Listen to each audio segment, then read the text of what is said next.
Yes, we are going to launch a rocket into space. Dr. Mark, can you educate us please? Rocket ito, gaano ito kalaki? And then, Okay. paano ang operasyon nito kapag ba ito lumipad? Doon ba sa kalawakan, ilang segundo, minuto na mag-stay siya ron? Ito ba ay magkukusa na lang babaksak? Paano? Okay po. So ito pong rocket na itetest natin no, for next year. Ang height niya siguro mga roughly around 10 feet. Maliit lang po kumpara dun sa mga rocket na nakikita natin na orbital class. Tapos, yun nga, tulad po nung napaliwanag natin kanina, hindi siya aabot sa kalawakan sa ngayon. At pagdating niya rin sa kumbaga para sa rurok nung ano niya no yung height na maximum na mararating niya, babagsak na lamang po uli siya pabalik sa lupa.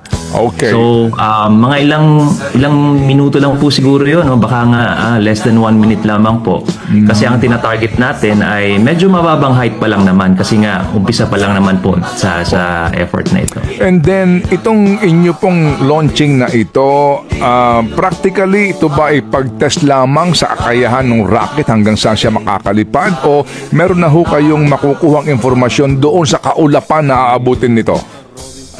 Okay po. Nabanggit nga natin yung iba't ibang application ng sounding rockets kanina, no? Yung isa yung weather. Pero dito po sa particular na test launch natin, magsasakay po tayo ng sarili nating payload. At yung payload naman na yun ay, ang payload po essentially para may ginawa tayong device na isasakay natin sa rocket na yun. Ang susukatin naman niya ay mga radio signals.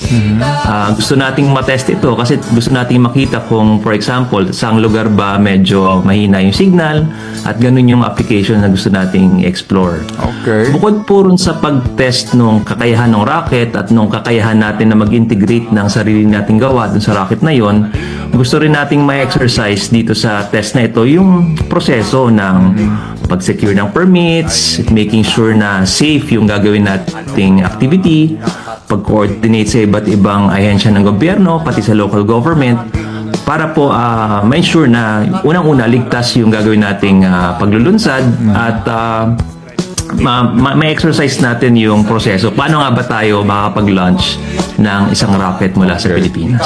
Well, I was responding, well, we